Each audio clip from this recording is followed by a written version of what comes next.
Looking at the Wall Street Journal today, an essay from a professor of Talmud in New York. And the headline is, "The ICC, the International Criminal Court, betrays the legacy of Nuremberg."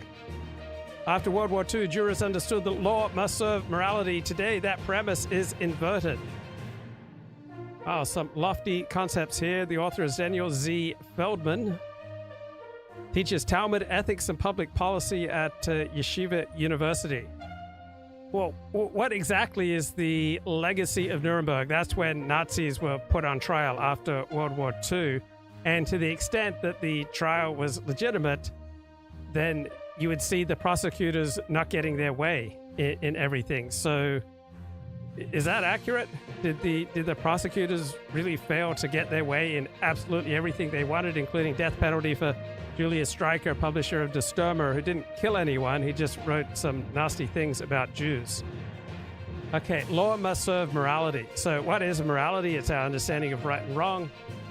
It's something that we feel, even if we proclaim belief in the relativity of moral standards. We all instinctively feel that certain things are right and certain things are wrong.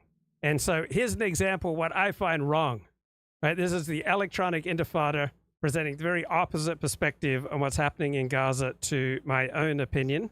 Maybe not the most the best contribution that I can make to this conversation, but I do think that there is a generational thing, because Zionism means different things to different people, and especially when we're talking about the generation of my parents, let's say the generation that remembers the war of 1973, which started on October 6th, 1973, 50 years and one day before the October 7 attack, which was a trauma for the Israeli society.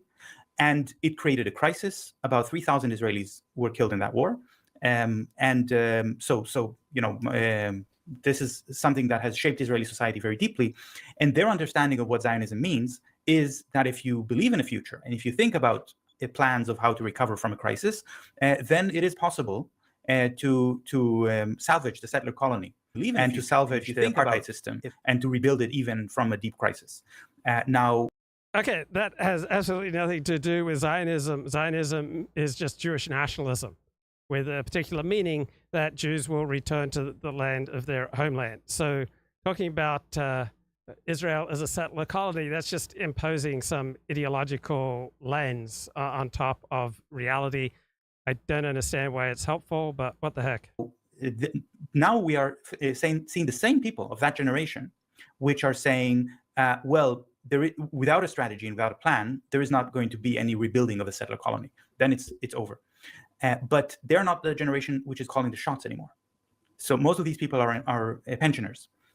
And by the way, these are also the people that we see in demonstrations. So when Western media likes to say, look at the vibrant democratic forces in Israel which are opposing Netanyahu and going to demonstrate. So almost all Jews want to live, including Jews in Israel, and Zionism is just one ideological expression of this human desire. I want to live. I want to engage in niche construction, right? Just like every other living thing. Right, all forms of life act on the environment. They don't just passively accept the environment, but they start acting on it to shift the environment, to shift their niche into a space that's more conducive to their own thriving. And Christians do this, Jews do this, Black people do this, Palestinians do this. Like we all have a desire to shift the environment around us to make it more conducive for our thriving. So why would Christians, why would Jews, why would Arabs, why would Palestinians not act like other forms of life? Why would Christians or Jews be more passive than earthworms, lemon ants, beavers, and the cuckoo? Right? These are all organisms who act on the environment to make it more conducive to their own thriving. So why would Jews not do this? One expression of Jews acting on their environment gets the ideological name Zionism, but that's just a fancy ideological term for a desire to live. And I would assume that Palestinians have a desire to live and to thrive, and they can call that, I don't know, the ideology for the Palestinian dream of thriving. But I'm sure it's got some fancy name. These are people in their mid-70s. The younger generation, this is a third generation of settler colonists, which have been raised to believe that they have all these privileges because they were destined to have them, and they don't. So strong ideological left-wing slant here assumes that people should naturally just emerge out of the ground, but nobody emerges out of the ground, right? Every people that has control of a particular land and has been able to erect a state has done it by conquering other people, right? Everybody comes from somewhere. Nobody comes straight out of the ground. So the Palestinians came from somewhere. The Jews came from somewhere. I don't believe that any people has an inherent right to any particular land. You get the land that you're able to defend and protect, and you're able to arm yourself so that you're stronger than your adversaries who want to overthrow you. So I don't care about anyone acceding to Israel's right to exist or Palestine's right to exist or America's right to exist. That has absolutely no meaning to me. I don't think in terms of rights. That which you're able to establish and defend, that is yours until someone stronger and more effective comes along. You don't have to fight for them anymore, and this is just something that they're entitled to. And that mindset is completely incompatible with the crisis. Netanyahu has always kept... Well, most people feel entitled to a great deal of things in life, right? If employees could get away with it, they would feel entitled to do a lot less work for a lot more money and to do more of what they want and less of what they don't want. If employers were able to get away with it, they would get their employees to do a lot more work for a lot less money. If men were able to get their desire satisfied, right, they would feel entitled to a lot more sex than they're having currently. If women were able to have their desire satisfied, right, they would be provided for and protected without having to provide sex unless they happened to be in the mood for it. Capitulated on that kind of, on this generational thinking by saying, why should we make sacrifices? Why should we pay high taxes or tighten the belt in times of crisis? We should just take whatever we can. We should just get whatever we want. And this also means that now the soldiers are acting without any discipline. Soldiers are just running amok. But also that nobody believes that the government has any plan. And that certainly contributes to the sense of despair. Shir, we're going to shift now to the economic front, which is your expertise, but your insights are so... So the foundation for me playing excerpts from this show is that you get more clarity from your enemy than from your friends. And so what will determine Israel's ability to thrive? It will be substantially because its economy thrives, and it will be substantially because its military thrives, and the military can't thrive without the economy thriving, and Israel's in trouble, right? So the electronic intifada here, the voice of the Palestinian people, has the headline, How the Gaza Genocide Will Lead to Israel's Collapse. 500,000 Israelis have left Israel since October 7. Israel's economy is under great strain. Morale in Israel has plunged over the past few months. There doesn't seem to be competent political leadership in Israel. So Israel going through a tough time, and understandably its enemies are rejoicing. Fascinating. So I want to just put one more thing to you.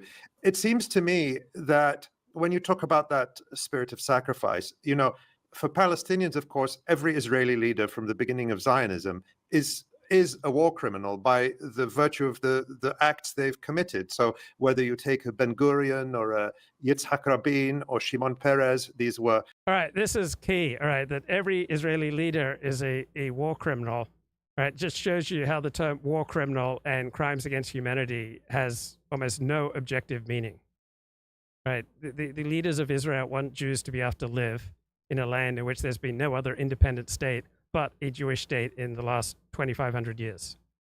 The founding generation of Israel, the prime ministers, even if we say these were war criminals and committed ethnic cleansing, had genocidal intent towards the Palestinians, you can say... So how many states began without ethnic cleansing? And if the only one that upsets you is the Jewish state, then why, right? Most states begin with ethnic cleansing. You cannot have a civilization without creating barriers, because otherwise you start creating something good and freeloaders will come along and suck off your tit. And so Pakistan was created by ethnic cleansing. India was created by ethnic cleansing. Bangladesh was created by ethnic cleansing. the United States of America was created by ethnic cleansing, right? The pro-England settlers largely moved out of the founding states of the United States of America. They were cleansed.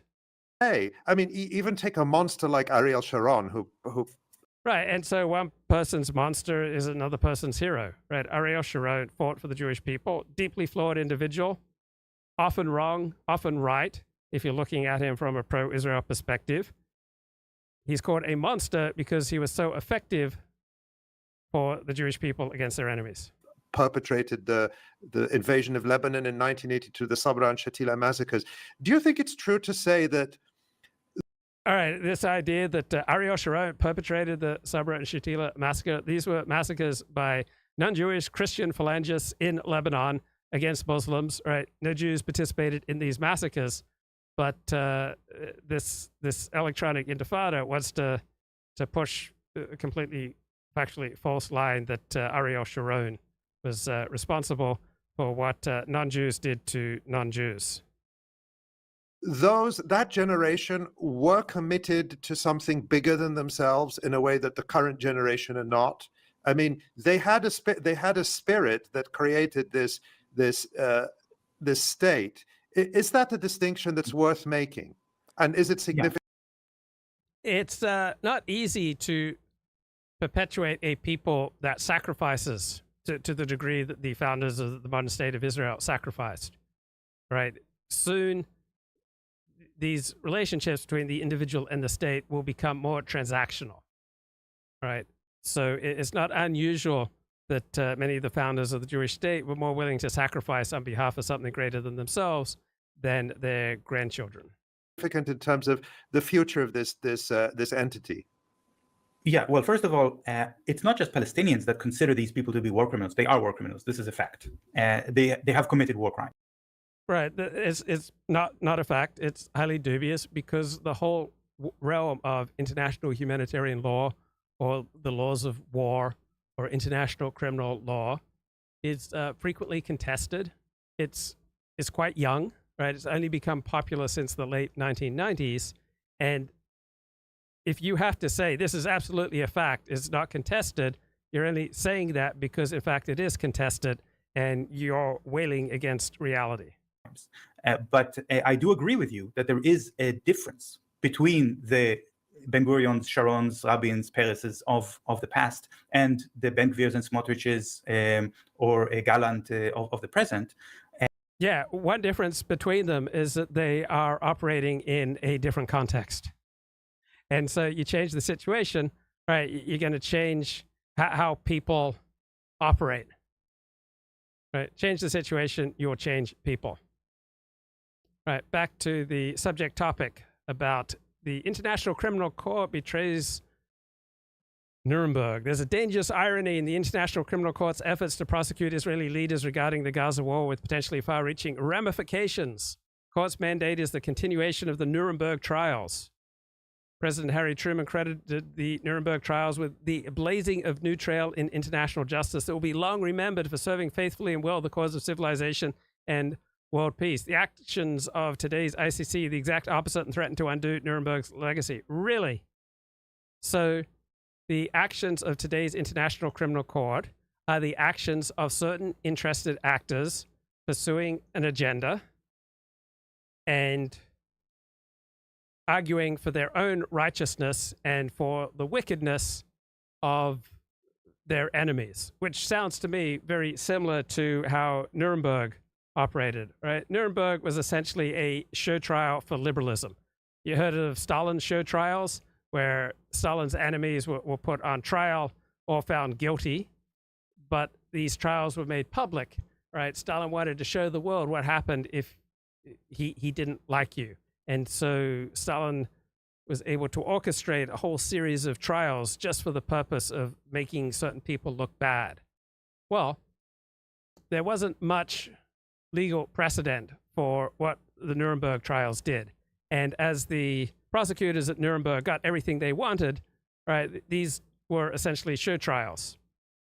So Amanda Alexander, who's my new favorite scholar, she is a senior lecturer at Australian Catholic University. at the Thomas More Law School.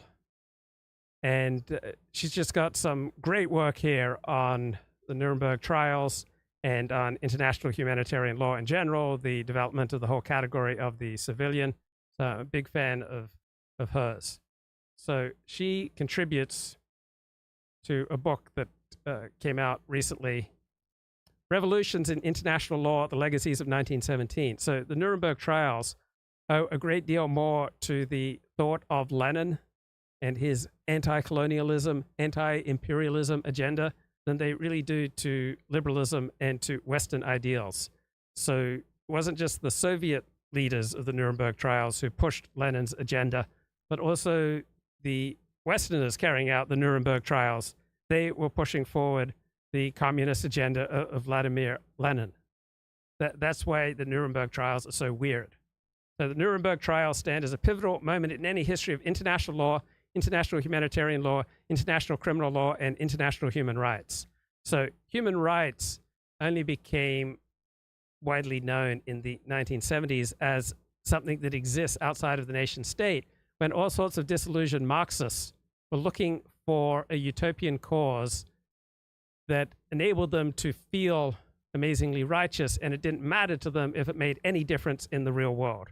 So international humanitarian law really only got going in the 1970s and became popular in the late 1990s. So one key reason why Israel's war in Gaza is attracting so much legal attention, and there's so much discussion of war crimes and violations of international law, violation of international humanitarian law, violation of human rights, is because we have an explosion of experts in these fields, and they need a way to distinguish themselves. They need a way to stand out. They need a way to make the case for funding them, for giving them status and prestige and power and money, and they need jobs. And so there's no better way to make the case for experts in genocide, experts in human rights, than to say, hey, there's a genocide, hot new genocide going on right now, going on in Gaza. It's the Jewish state, which was formed after the Holocaust, and now they're carrying out a homicide and genocide against the Palestinians. And therefore, implicitly, you need to fund us. You need to give us status and prestige. And what marks someone as an expert in general, right? An expert is someone who other experts in that field say is an expert, right? If you got real expertise, then you got something that ordinary people don't have. Ordinary people have no ability to judge whether or not you're an expert, but the mainstream media and the way the world works and the courts work is that if other experts in your field say you're an expert, then you're an expert. And so all these experts in these different areas, they are strongly incentivized to scratch each other's back and to form a common cause to make the case for their status, for their prestige, for their jobs, for why they should be published in the New York Times and why they deserve money.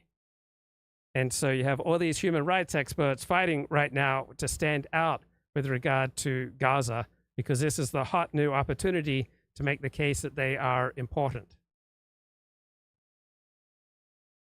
So you've got crimes against humanity. This is the first time that crimes against humanity was brought into international law. So the Nazis at Nuremberg were put on trial for things for which there was no preceding legal framework, right? The laws were invented to convict and execute the Nazis. And Rabbi Feldman here in the Wall Street Journal says this is awesome, right? Because we're using law now to prosecute morality. Now, many of the defendants insisted, well, how come the tens of thousands, hundreds of thousands, millions of innocent people who are killed by Allied bombs, right? How come none of the Allies get prosecuted, right? The Nuremberg trials only put the Nazis and their accomplices on trial, right? None of the victors were put on trial. So if the Nazis had put on the equivalent of the Nuremberg trials, then many of the Americans and the British who organized the mass bombing of Japan and Germany would have been put on trial for the equivalent of crimes against humanity. Now, the people putting on the Nuremberg trials had an answer, and they said, well, the Allies were bombing Dresden for tactical purposes, and it's inevitable that non-military people get killed. It's just an unavoidable part of a battle. But there wasn't a strong tactical reason to bomb Dresden. So if the organizers of the Dresden bombing were put on trial, all right, they would very likely have been found absolutely guilty because there weren't strong tactical reasons for this mass slaughter of German and Japanese civilians. So the pro-Allies argument is, well, the Nazis committed their acts so that millions would die. The Allies killed millions so that millions more wouldn't die.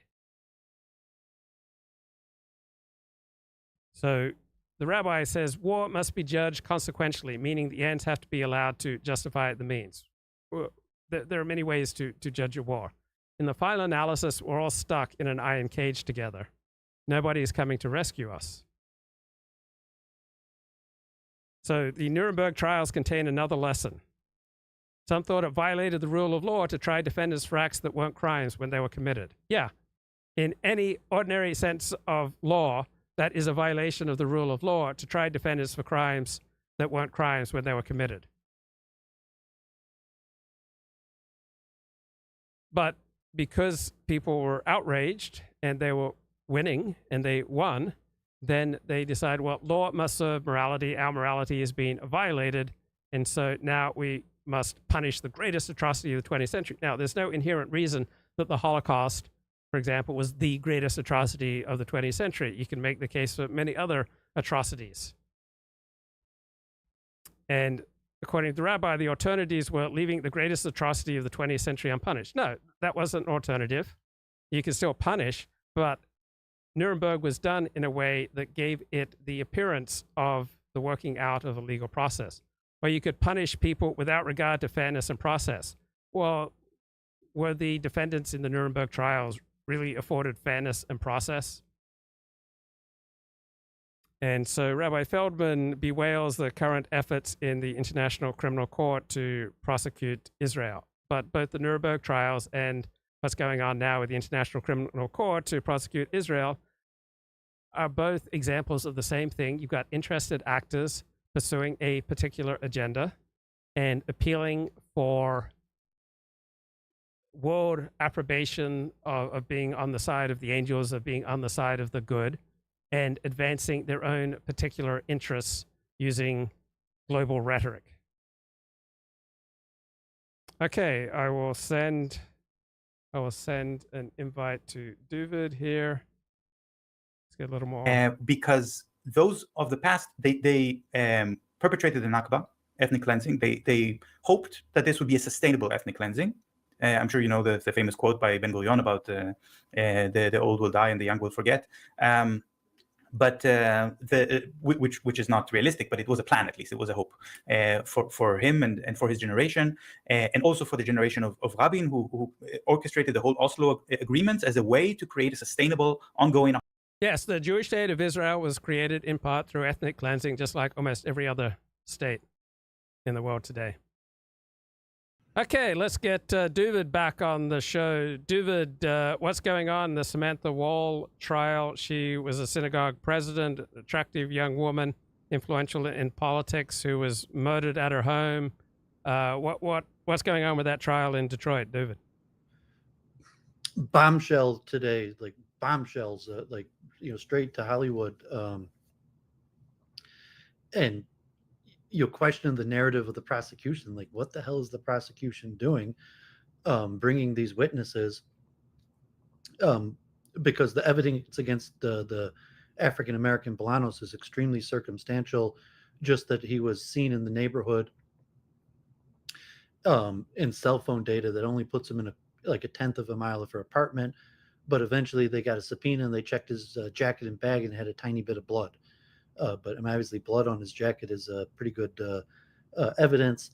But so it's turned out that they released the evidence of the first person who was arrested, who happens to be her ex-boyfriend, and God forbid happens to be someone I knew. And he was on the stand today for the prosecution, which is just like mind-boggling. What does this guy have to do with the prosecution? And I'll finish this up quickly to get to the bombshell. But I mean, presumably the defense is saying like it's not my client. Like maybe he saw her body on the street and touched it, and that explains the blood. There's absolutely no evidence that he was ever in her apartment. There's no motive for murder. Nothing was stolen. It's a crime of passion, stabbing. That's clearly probably something from a romantic entangle. And her ex-boyfriend had confessed to the murder before. So that got released like last week in the opening statement, and last week's testimony was kind of like boring bureaucratic stuff, and the prosecution just said they were going to go in order of like the crime scene, the blood, the alarm company, so on and so on. So today they called three ex-boyfriends of hers, and God forbid, like she has this like friend for 20 years, male, who might get like he sounded gay, and like he was like her girlfriend type like boyfriend. I guess like sometimes girls have a very close friend who's like a gay male that they talk girly type stuff. And he went into explicit detail, and it turns out, God forbid, Samantha Woll was like promiscuous, and she was like having an affair with a married man. She was having sexual relations with like multiple people at the same time, and had like multiple ex-boyfriends. And so that was like the bombshell, like on the stand today. That, I mean, it's not necessarily surprising, although like I didn't necessarily know. Like she led services, she seemed kind of conservative, and like maybe relatively for like Detroit, it's not that promiscuous. And so like the two things, like what the hell was the prosecution thinking, calling this witness up on the stand? How did this possibly benefit their case against the random black guy who they say was robbing in the neighborhood and killed her? And then you're just airing this dirty laundry to like the whole world on public TV court trial, where like her friend is just talking about all her ex-boyfriends, and like just publicly admitting that she was like God forbid, having sex with like multiple people. And then like it turns out, like God forbid, because like I knew some of these names. Like there was a guy who was supposed to meet her that night, who was supposed to come to her apartment that night. And like, God forbid, I knew that guy very well. I'm not like friendly with him, but I sat next to his dad in Young Israel. Like I sat next to him in shul 100 times. And like supposedly he was like one of her ex-boyfriends, and he was actually supposed to be there in the apartment that night. There's text messages. And so it's really seeming like there, and then like her one ex-boyfriend had this nervous breakdown, called the police, and turned himself in, telling them that he thinks he murdered Samantha Woll. And then they played the videotape today. The sound recording of the police call, where he's like having some serious panic attack. Like, like I knew the guy, like besides for the fact that, maybe he killed Samantha Woll, I felt bad for the guy, especially like it's public TV and everyone is hearing his embarrassment. But he's having this severe panic attack, and it's like he can't breathe, he's panting, and he's like, calling the police, like he needs help, he needs to be, and maybe we'll hear more tomorrow, but it appears that now they're claiming like he was on some antidepressant, and I could look up the name if you care, but he had like a hallucination, and afterwards he said absolutely he didn't kill Samantha Woll, and he had some bad hallucination on his new antidepressant, and he got a lawyer and a psychiatrist, and now he's claiming like no way he did it. However, he has no alibi. Like he says he just went home that night at 8 o'clock and woke up the next morning, and so he actually has no alibi. And then the guy before who was testifying was like, she was like her gay friend was like telling the whole world that he's like, he never liked this guy, he was trying to convince Sam to dump him. And like her gay friend was like telling Samantha to have sexual relationship with a married man in order to forget this ex-boyfriend who used to lead services at the downtown synagogue. So like the defense attorney tomorrow morning, 9 o'clock, is going to cross-examine the boyfriend, and the cross-examination of her gay friend was like, I mean, it was like a like a daytime soap opera, because he was like for half an hour asking her friend about Samantha Woll's sexual habits. And this guy was just, like, it was funny because like, I mean, funny is not the right word. God forbid, Samantha's Woll family and parents and everyone's sitting there, and they probably never heard this stuff, and he's just like casually talking about Samantha Woll's sexual habits. Right. One of the things that makes crime stories so compelling is that they rip aside the polite facade that we present to the world, and so we get to see people perhaps as they really were in all their complexity without the public presentation. Is there anything special or unique about the Detroit Jewish community? Is there anything different about it compared to other Jewish communities? Well, I mean, in certain ways, it's very similar to Baltimore, Chicago. That there isn't really a Detroit Jewish community because there were riots, and the former Jewish community completely cleared out and moved to the suburbs, and then even the majority of the non-Orthodox community moved further into the suburbs. So the Orthodox community is basically completely in an African American neighborhood. Like 75% of the non-Jewish people who live in the Jewish area today are black in the Orthodox area. And where the Orthodox Jews lived 30, 40 years ago, let alone 100 years ago, that is 100% black now.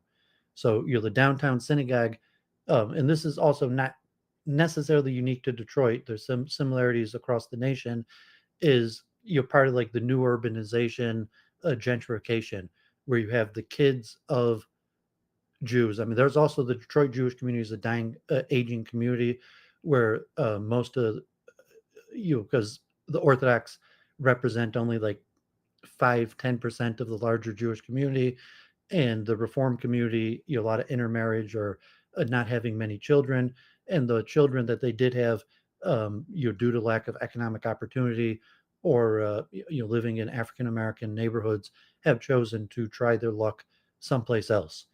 But of some of the element of the people who stayed in Detroit, like including me, was an attempt to go back into Detroit proper, not just like the Jewish suburbs that we grew up in, but after going back to university to try to live in Detroit. So Samantha Woll, if you talk about her, is like someone who grew up in Detroit, went to top suburban schools, and went to a Jewish day school, had even like Orthodox family, but became like a liberal feminist, and then decided instead of having a more traditional Jewish life, getting married and building up a family in the suburbs, that she would try to make her way in the city. And so she became a leader of people who did that, and there's only hundreds of people who did that, and there's probably even somewhat parallels in LA of that. However, it's not the same. Like it'd be more comparable to something like Baltimore, because it's not like there's no Hispanics really. It's basically just blacks. So she deliberately moved to a overwhelmingly black neighborhood. It appears that she found like an apartment condominium that was probably half white. So she found like a tiny gentrified pocket that maybe in that area there's a few thousand white people who live, and is only like 40, is like 40-50% black. So just a tiny gentrified pocket. But but for like 10 blocks around, the population would be 90% black. Yeah, so I mean, going like a quarter mile away would be 90% black. So it's just like a small gentrified pocket. And it was actually relatively nice, although they didn't have nice security. There's no, that's why it's been so difficult to catch the person, because they didn't have any like cameras. They had like some like patrol security, but not much.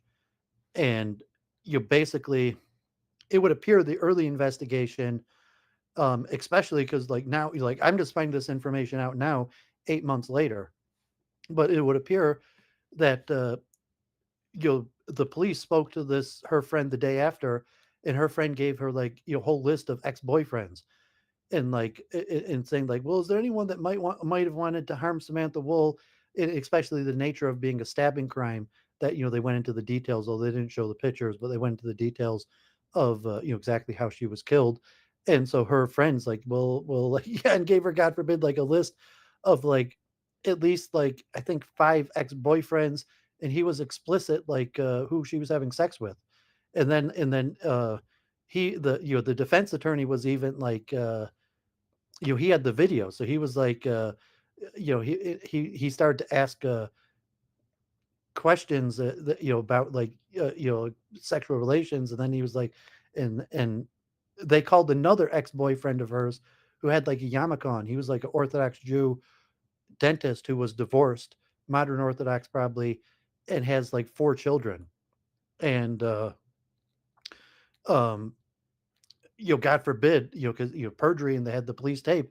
Like the defense attorney is like asking about his sexual relationship with Samantha Woll, and like he didn't want to answer, but he's under oath.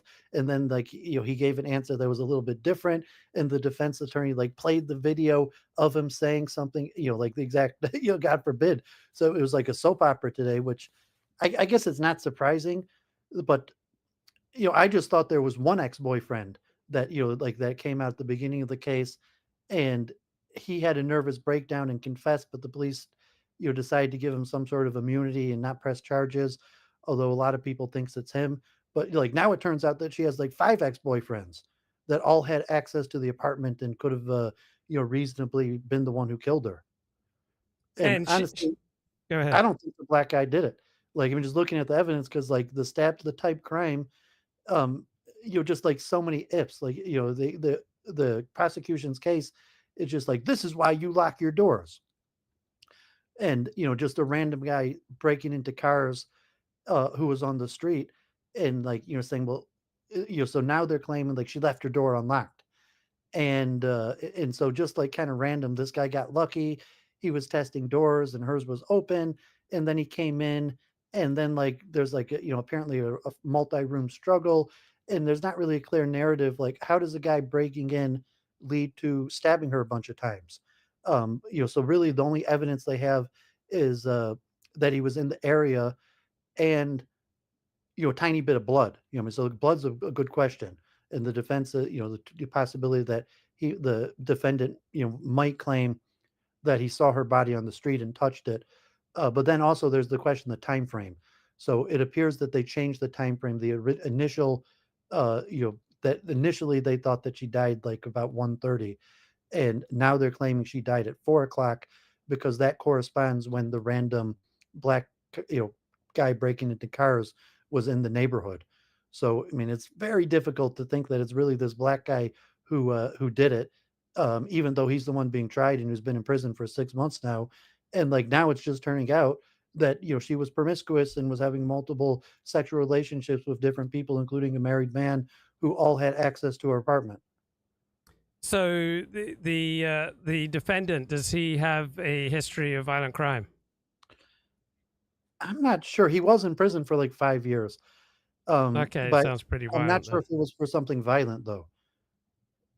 And they're claiming like he's just a low level car thief. So he's saying like a low level car thief, maybe he's also breaking into apartments, and then somehow he ends up stabbing her to death. I mean, it's possible, but I'm not sure that's like if you look at it, there's in Metro Detroit, there's not that many black on white crimes, and there's not that many stabbing deaths.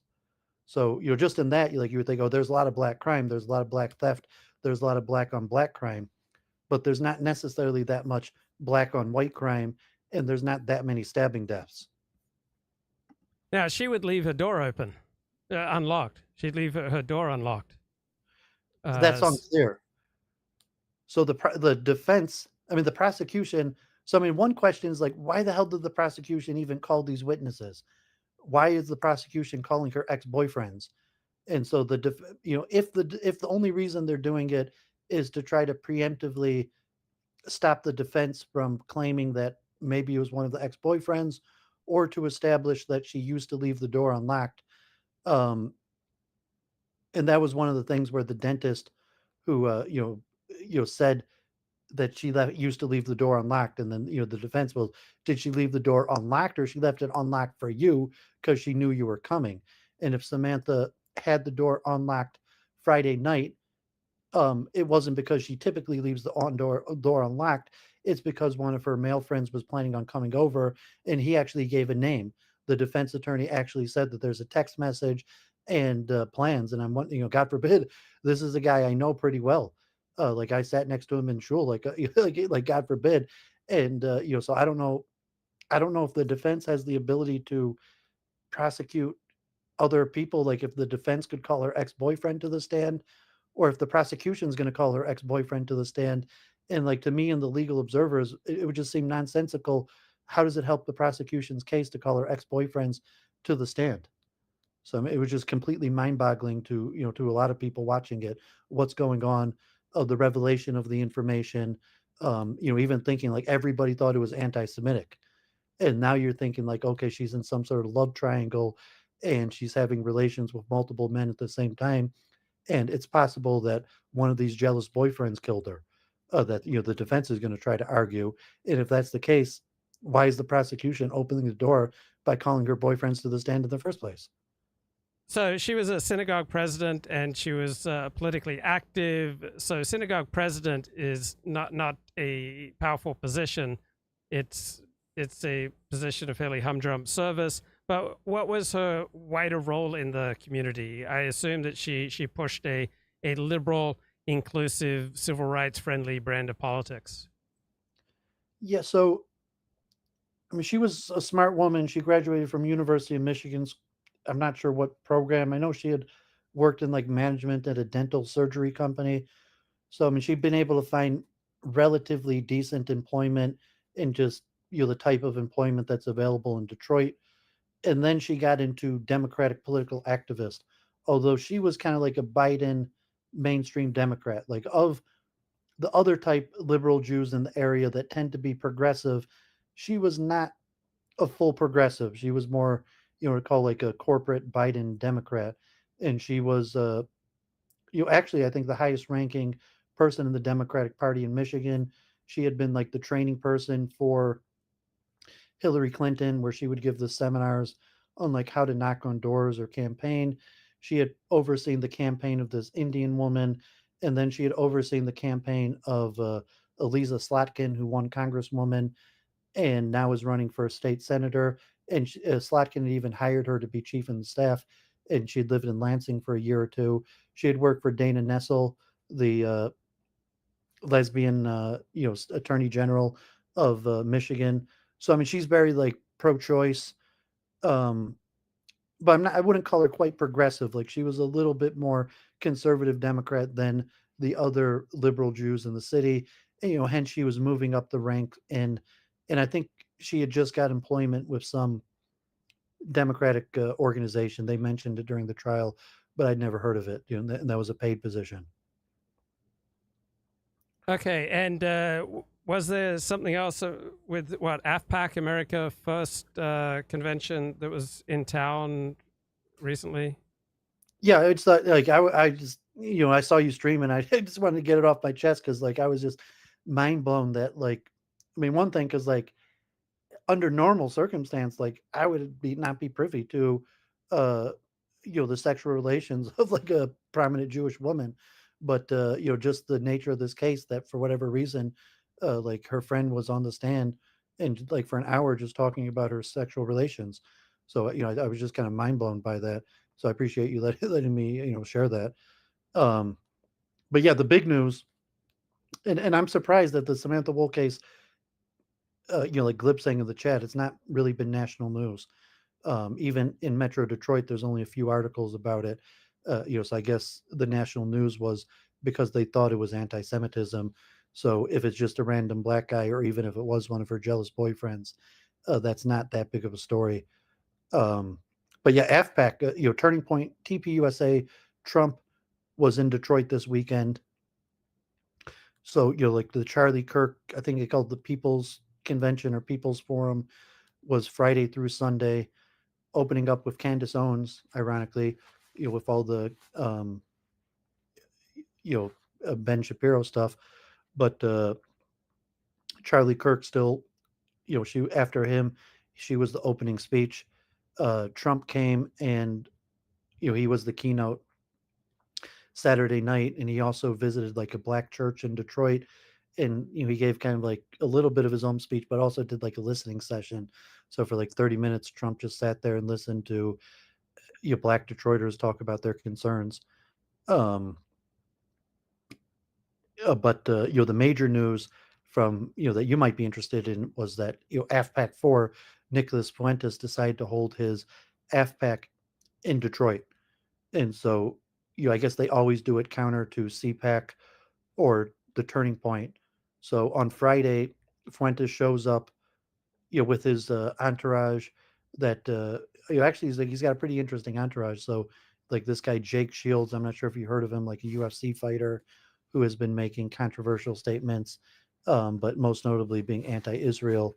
Was like in his entourage, and like Sneeko and Lucas Gage and um, but so he goes to Turning Point on Friday, and eventually they ask him for his ID, and then security escorts him out. And he gives a little speech outside, and it's like, viral on, the wing of like the alt-right Twitter sphere. And then Saturday is supposed to be AFPAC. And I'd almost thought of going down there, but you have to pay like $200. It's like, like there's a few people like I wouldn't mind meeting, like a few streamers that like, even like Keith Woods, even Lucas Gage. Like I would like even go down and like meet Lucas Gage. But it was $200, and because they can't get regular payment, you had to do some sort of like pay in either crypto or do like an e-check, which means you had to give like your banking information. And I was just a little skeptical, like, do I really want to give AFPAC like my bank routing number? And so I didn't do it. And then Saturday about 5 o'clock, an email goes out, AFPAC is canceled. And so it turns out that it was at this place called the Russell Industrial Center, which happens to be like a former, Detroit abandoned city. So like a former industrial center that was changed over to different venues, I guess, including a banquet hall. And it turns out they already knew Friday, but they didn't announce it till Saturday at 5 o'clock because they were, trying to rescind it or find a new venue. But 5 o'clock, they announced it's canceled, and Russell Industrial Center backed out, and they couldn't find a new venue, and it's canceled. And so, thank God I didn't register, because it's unclear people are even going to get a refund. Because Fuentes said he's got to sue them first to get a refund. And so Fuentes, with like 200 Groypers, marches in front of the main convention center where Turning Point was. And actually, this Saturday about 6 o'clock, and Trump speaks about 8 o'clock. So, right about the time Trump is there at the height of it. And they're chanting America First. They're doing the rosary. A few people give small speeches. And then Nicholas Fuentes gives like a 40-minute speech outside with amplification outside of Huntington Place. Is called the main convention center, where Turning Points is, with like 500 people watching. Maybe 250 of them were Groypers. And then a few hours later, they had, you start seeing on Twitter, they have a venue, like a rooftop bar in Detroit, and they're having their VIP gathering. And, I could see on Twitter, Fuentes' speech was posted. Jared Taylor's speech, Jared Taylor spoke. And he, like, I'm not sure, did you see any of this stuff on Twitter? No, I didn't follow it. Jared Taylor got like a standing ovation, huge welcome. He said he opened up the one good thing about getting gold. I guess they got such a warm welcome. And one guy from VDare, I'm not sure if I heard his name, but if am I assuming like VDare, is that the Brimlow? Yeah, Like Peter Brimlow. Yeah. But it wasn't him. It was someone else from VDare. Maybe you would. I have to look it up who it was. And then the venue, I guess, either they heard the speeches and disapproved, or they got pushback, and so they like turned off the sound system and started pumping up music, and then there was a little bit of a scuffle, trying to like get the music turned off so they could give more speeches. And then there was like a fight, like Sneeko ends up like getting in a fight with one of the security guards. So like, God forbid, like the black security guard ends up getting in a fight with like one of the only black guys at AFPAC. And then they get kicked out of the venue, and that's it. That's the end of AFPAC. Some of the people, like, they're hanging out at casinos, going to venues, doing live streams. It turns out that David Duke was there. So if you look at AFPAC, they had like their speakers that included like Jared Taylor and Keith Woods and other names. You probably know most of them. And then they had two mystery speakers. So one of the mystery speakers was going to be David Duke.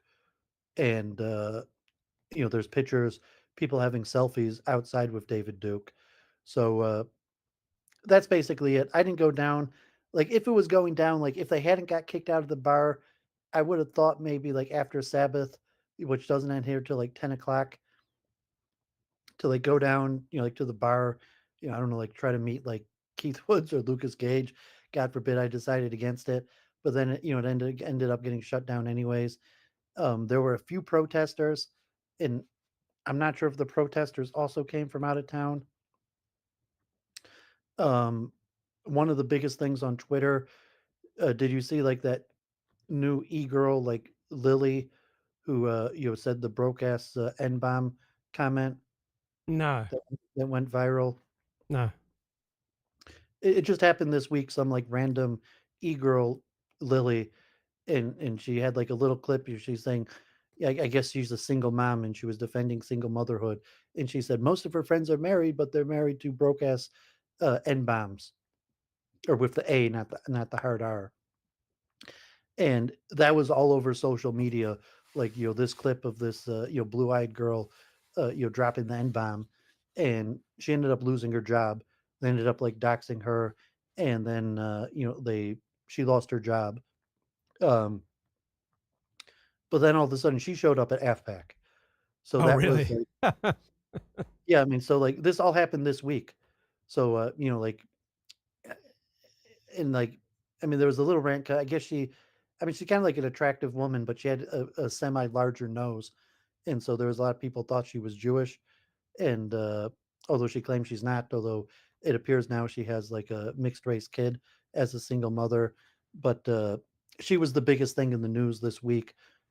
Just randomly, pretty white girl saying the N word, but she decided to pull into AFPAC, and so that was like the Twitter. So I would say like she was probably the most mentioned, next to like Fuentes, she was probably like the most mentioned thing on Twitter. Although that's kind of just minor, whatever reason, like she's just gaining e-celeb from doing it, or maybe she now she's coming out as an avowed racist. Um, so that's basically the breakdown of AFPAC in Detroit. I mentioned one other thing.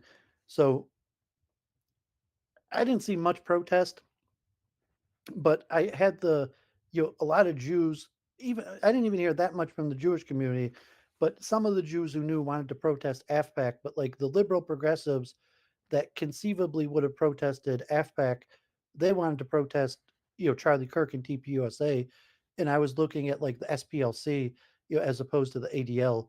I'm not sure if you followed the story. Like the SPLC had like some mass layoffs this week. Oh, Um, yeah, I saw that. but so the SPLC's 2023 report came out, and according to the SPLC, like anti-Semitism is like only the fourth biggest kind of hate. Like the majority of hate is being directed towards LGBTs or other minorities, and the SPLC lists Charlie Kirk and TPUSA as a hate group. And so like the level, it's like, well, why should we protest Fuentes? Like Charlie Kirk and TPUSA is just as much as a hate group as Fuentes. Um, and if you did, I watched a few of the speeches, and I'm saying like, um, they really hit the trans issue.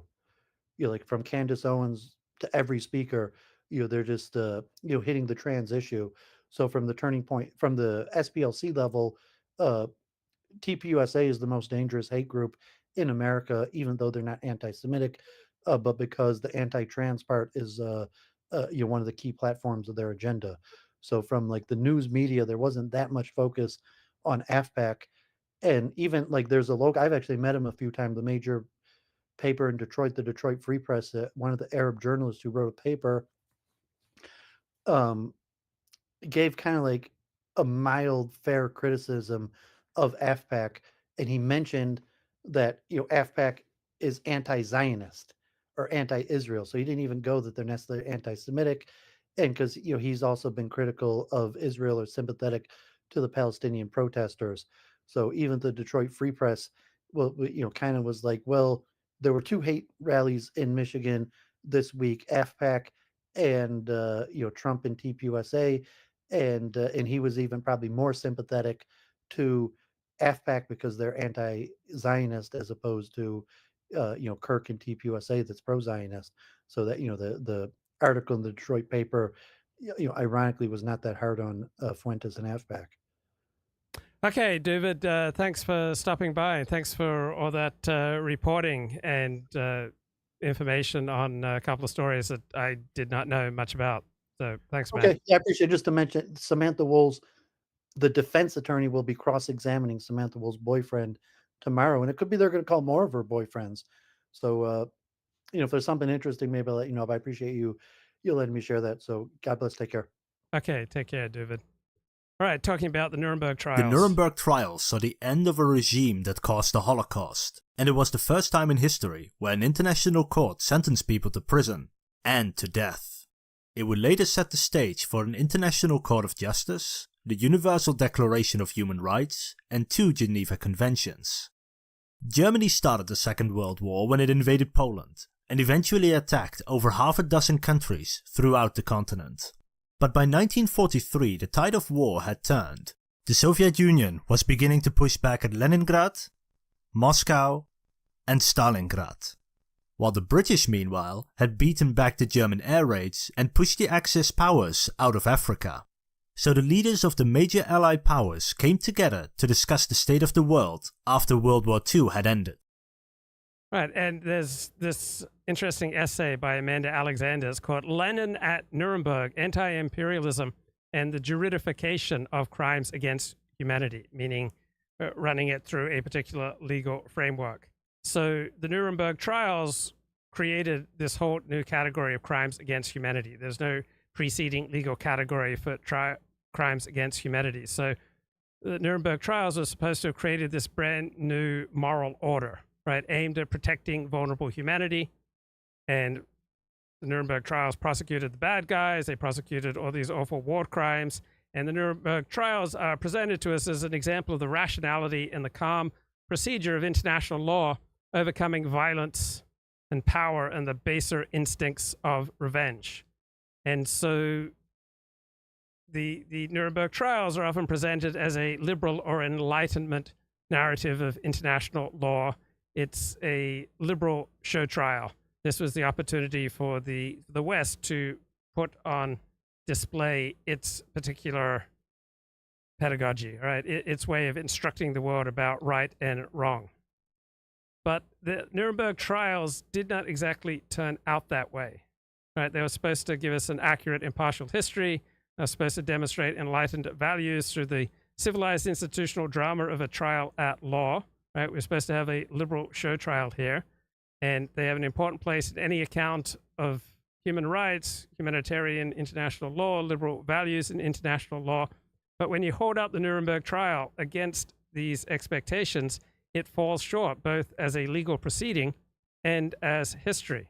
Right? The Nuremberg trials bear the stain of victor's justice. They stir up doubts about the legal proceedings. The trials were uninspiring.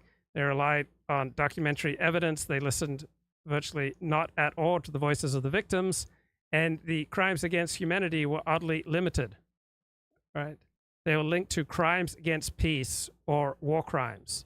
So the Nuremberg trials were quite weird, right? They did not tell the expected Enlightenment narrative, and they did not prosecute crimes against humanity in the way we understand that now, because there was something else at work. There was an anti-imperialist narrative that drew on Marxist theory, on communist theory, and was given a practical impetus by the Bolshevik Revolution, and it spread in a diluted form to advanced opinion in the West, which during the 1940s was left-wing as it is today.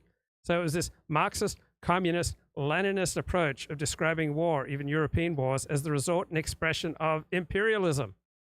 Imperialism was the great evil. Imperialism was an economic system And so its crimes were depicted primarily in economic terms. So this aggressive imperialist war was a crime in service of economic ends. All right, so it was not at all what we would expect from a liberal Enlightenment show trial. Stalin of the Soviet Union, Roosevelt of the USA, and Churchill of the United Kingdom discussed creating the United Nations, the D-Day invasions, and dividing Germany up.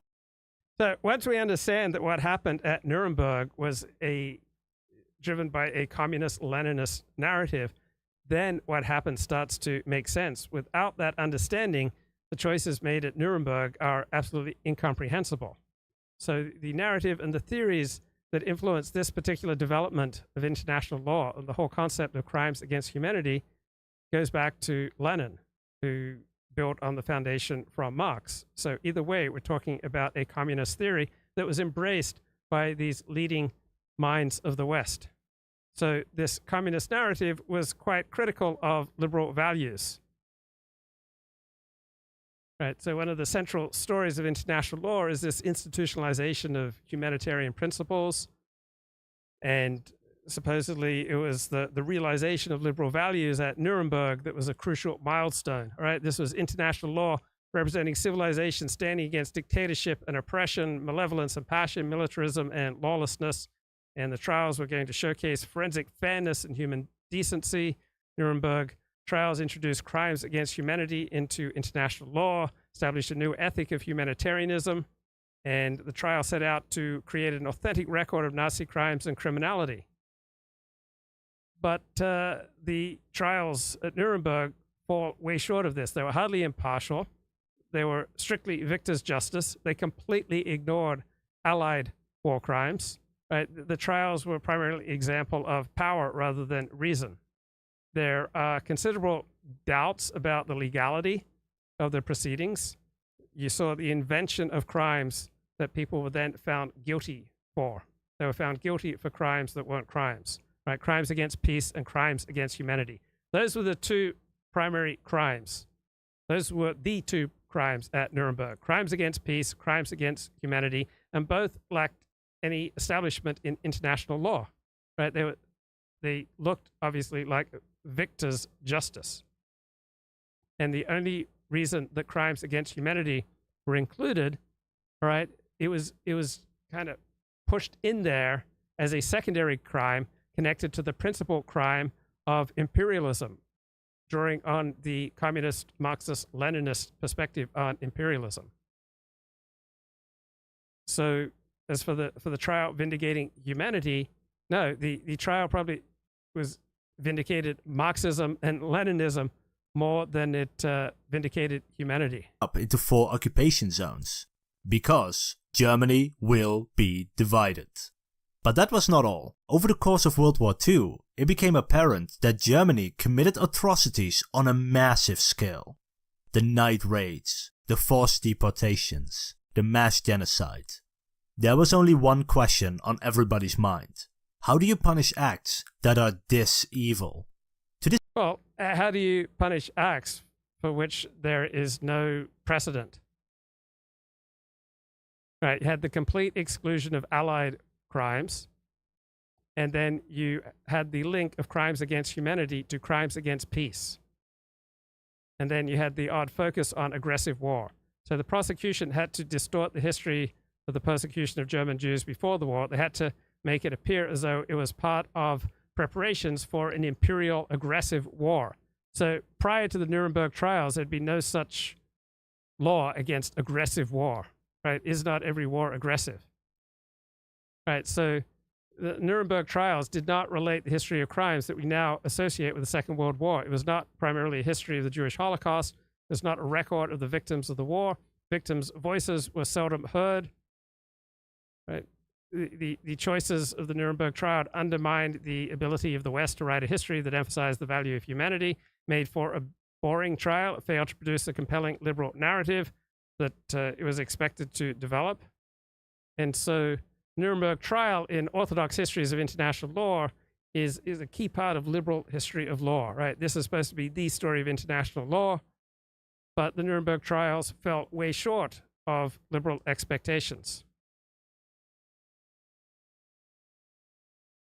So why? Why do we have a more critical narrative about what happened at Nuremberg? Because we see the Western liberal values and the Enlightenment narratives, they are portrayed at Nuremberg often as oppressive and exclusionary due to communist influence. Right, so the whole idea of war crime trials was animated by exclusion and by notions of white supremacism and imperialism.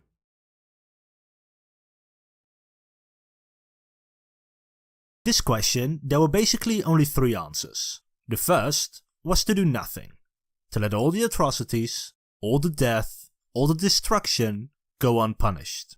But how could any country consent to such a course of action? How could the far-off USA, the invaded Soviet Union, or the occupied Czechoslovakia consent to such a course of action? The second option was to put all the perpetrators to death through executive action, to simply...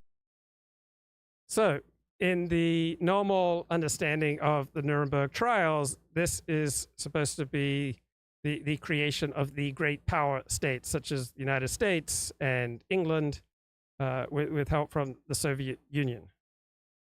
But instead, you had the peripheral states who were incredibly influential, right? And they used the Nuremberg trials to put on a critique of Western imperialism. And the particular form this critique developed came from Lenin. So in 1916, Lenin had written his book, Imperialism, the Highest Form of Capitalism. So according to Lenin, imperialism was an economic institution. It embodied the monopoly stage of capitalism. Capitalist states seek colonies to gain a monopoly on resources. And the Great War, which left tens of millions of people dead, World War I, that was a manifestation of this monopoly capitalism, according to Lenin. And this same sort of narrative pushes forward through the Nuremberg trials. This Marxist-communist narrative of anti-imperialism and self-determination had a great deal of support among the leading thinkers of the West. President Woodrow Wilson shared the Bolshevik distaste for imperialism. The leading Western intellectuals shared the Bolshevik distaste for Western imperialism. There was a great deal of similarity between the enlightened liberal left intelligentsia that dominated the West and the thinking of the leading communist intellectuals. And so the Nuremberg trials prosecuted Nazi Germany in large part for conducting a capitalist monopoly war of aggression. He gave the command to kill thousands of people, regardless of whether they committed any war crimes or not. But this action was disliked by both Roosevelt and Churchill at the time, and so eventually, by the end of the war, a third option was chosen: justice through persecution. It was decided that the perpetrators of the Second World War and of the Holocaust would be dealt a fairness and justice that they themselves destroyed in. So the left-wing critique in the West, and also coming out of the Soviet Union, was that the Nazis carried on like colonizers, right? They carried on a program of deporting native populations to facilitate German colonization. And that's where you get the introduction of the term genocide, right? It comes right along with colonization and genocide, two terms to describe the same process, the imposition of a German national pattern on the colonized areas. And you see the same sort of critique dominating the electronic intifada, right? When they go after Israel, it's because Israel is an example of Western imperialism in our midst. Occupation and apartheid system with the facade of a Jewish majority in part of the country. Right. This is essentially Lenin's critique. This is the same sort of communist critique that animated the Nuremberg trials.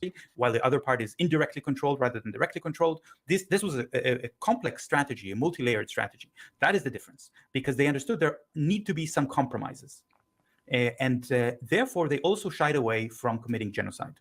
And you're saying genocidal intent, of course. There's a famous quote by Yitzhak Rabin where he said that he wished the Gaza Strip would sink into the sea. So his dreams.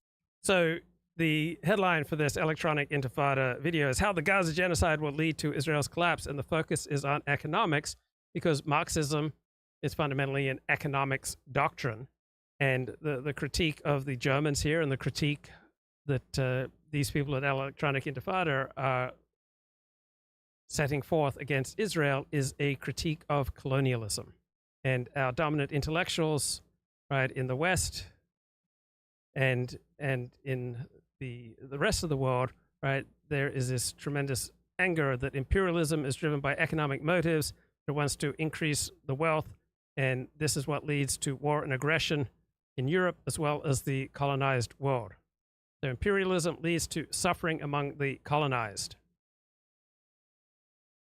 And the London Charter, which was the precursor to the Nuremberg Trials, inscribed 2 new categories of crimes into international law: crimes against humanity and crimes against peace. And there was absolutely no substantial precedent for either of these crimes. But they caught the imagination of international lawyers. And it was exciting to set down all these new novel principles of law. Right? They accomplished a revolution in international criminal law, right? An innovation largely inconsistent with the precedents of international law. And so the United Kingdom and the French delegations at the London Conference clearly stated they did not want to consider aggressive war or crimes against peace to be part of international law. They don't want criticism in later years of punishing something that was not criminal, such as launching a war of aggression. So the people driving forward the London Conference and the Nuremberg Trials knew that they were innovating, that they were creating crimes that they would then prosecute and put people to death for. And so they had to come up with all these novel arguments for why an aggressive war in service of imperialism is the very worst thing and must be now made illegal. And crimes against peace then become the principal crime. And crimes against humanity, where the secondary crime, had to be linked to crimes against peace or aggressive war. So there was no principal distinction between war crimes and crimes against humanity. There's little documentation or even a record of discussion to explain the introduction or the limitation of crimes against humanity. Right? The crime against peace was incomprehensible since the initiation of a war was not deemed an international crime at the time. The Nuremberg trial had to come out with all these novel legal reasonings. Were genocidal dreams, but he had the military power to kill thousands or tens of thousands of Palestinians if he wanted to. But he also understood that any country that commits genocide, or any state that commits genocide, collapses. There, in fact, in recent history, I'm not talking now about the genocides of North America or or Australia, but in modern times, starting from the middle of the 20th century with the Nazi regime, every regime that committed genocide came to an end very, very shortly afterwards. Very shortly afterwards. So there is no Hutu regime in Rwanda anymore. Well, is that accurate? There are many definitions of genocide that would include things that England has done, France has done, Germany has done, the United States has done. Right? All these nations have committed genocide by the definitions of many scholars of genocide, and they haven't fallen apart. So you had people who wanted to draft the murder of Jews into this new anti-colonialism agenda, right? And this one activist says, I've been approached by various Jewish organizations. I want to satisfy them if possible. Have in mind a general treatment of the Jews as just part of the general German plan of aggression. Right, so the way Germany treats its inhabitants or any other country treats its inhabitants, it's not our affair, right? That was the traditional legal approach. But now this program of extermination of Jews and destruction of the rights of minorities become an international concern. Why? Because it was part of a plan for an illegal war. For the first time, an aggressive war is regarded as illegal. And unless we have a war connection as a basis for reaching these crimes against humanity, we have no basis for dealing with the atrocities. So the connection between crimes against German Jews and crimes against peace may seem legally incomprehensible if you're looking for solid precedent. But it was obvious to the people at Nuremberg and at the London Conference, right? They were ready to change international law to prosecute crimes, but they had to do it with a basis to something called an aggressive war. They felt they had to change the law concerning aggression.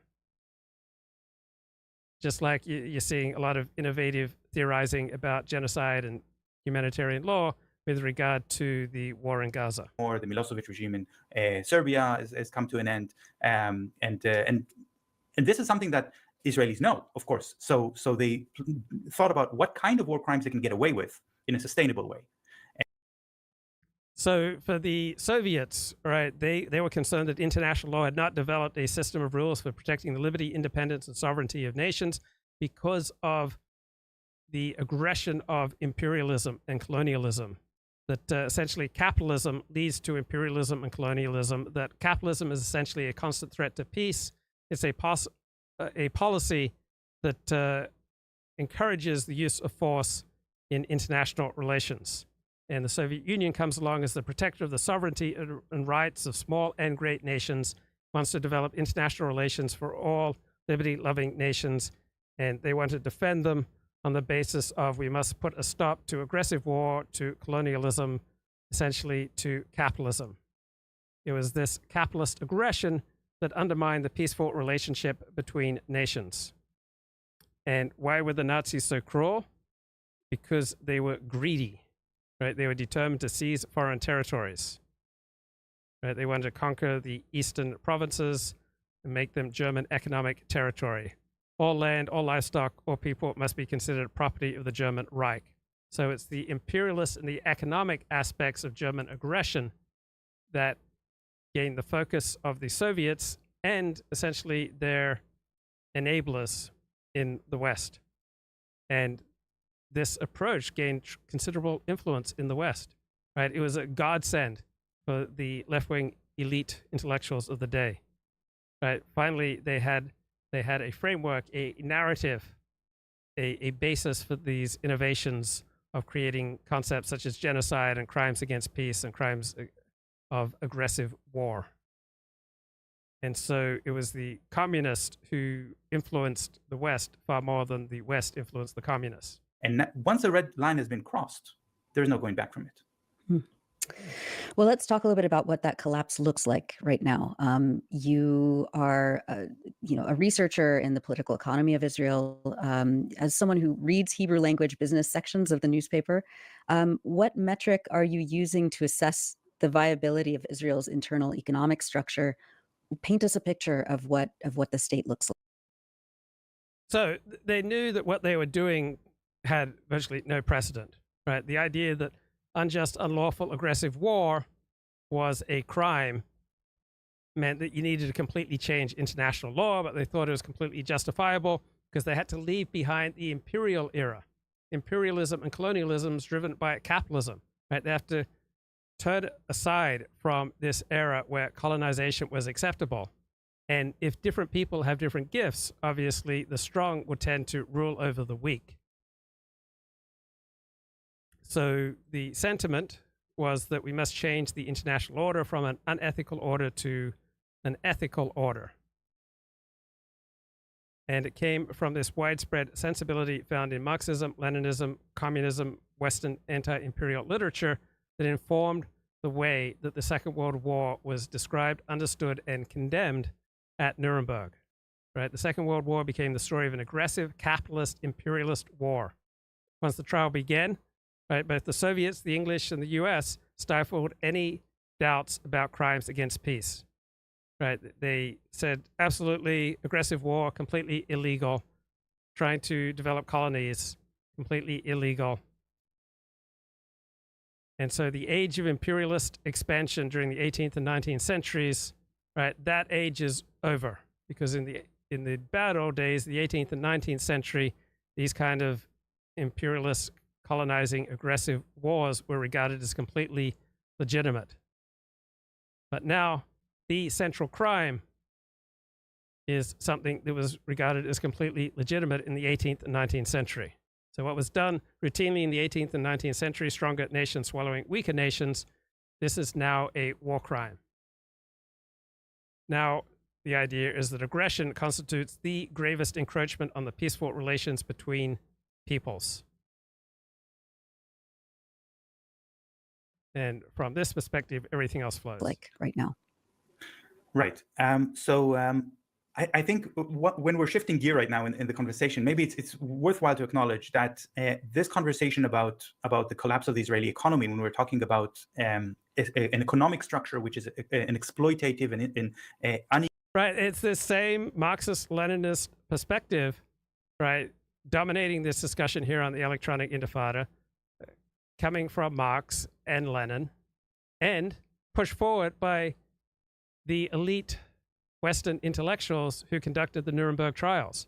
Right, this is what the American prosecution sought to put forward at Nuremberg, this narrative that the aggressive war by the Nazis is the heart of the case.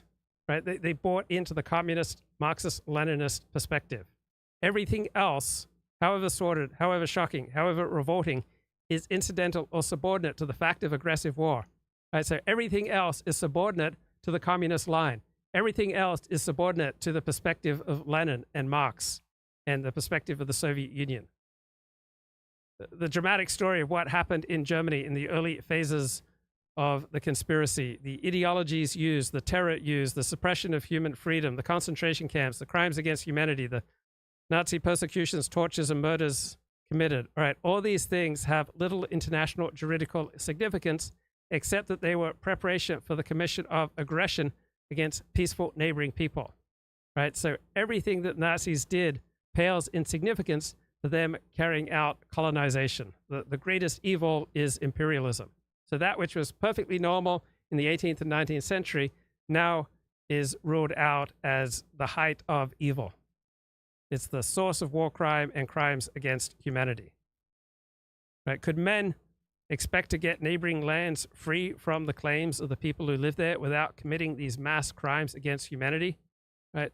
Horrible things occur when men embark on war as an instrument of policy for aggressive ends.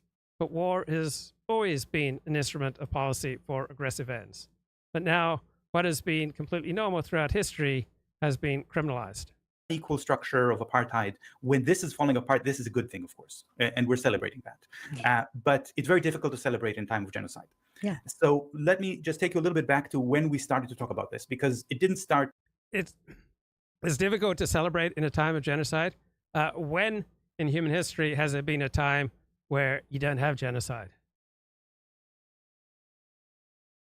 So the persecution of Jews in Germany, it was quite hard for Nuremberg to enlist this crime, but they insisted that there was a link, right? The persecution of the Jews was just part of the preparation for this aggressive imperial colonialist war, right? The Nazis believed that Germans had lost the First World War because of the collapse of the home front. They hoped to avoid this by removing the groups they believed to be responsible for the collapse, the Jews and the labor movement.